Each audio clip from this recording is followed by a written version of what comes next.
कि देश में आपातकाल लागू हो गया।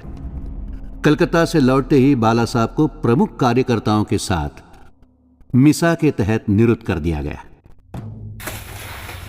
कल्याण आश्रम के भवन और साधन सामग्री को क्षति पहुंचाई गई। इससे आर्थिक रूप से 2 लाख रुपए का नुकसान हुआ।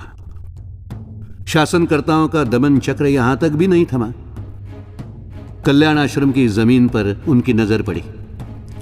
लैंड सीलिंग एक्ट के तहत उस पर कब्जा करने की कानूनी प्रक्रिया शुरू कर दी गई। न्यायालय में कल्याण आश्रम का पक्ष रखने का जिम्मा पेशे से वकील और बाला साहब के द्वितीय पुत्र दीपक ने उठाया।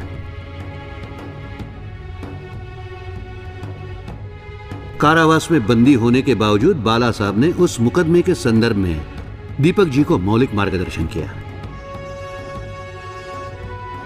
कार्य के प्रति अविचल निष्ठा के बिना यह संभव नहीं था।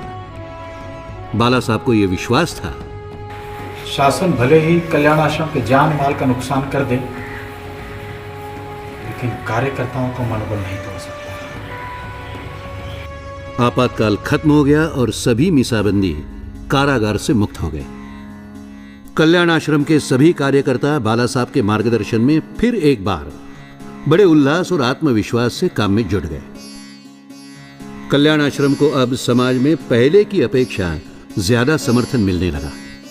राष्ट्रीय स्वयंसेवक संघ के तृतीय सरसंघचालक माननीय बाला साहब देवरे जी का आग्रह था कि कल्याण आश्रम के कार्य का विस्तार पूरे देश में हो।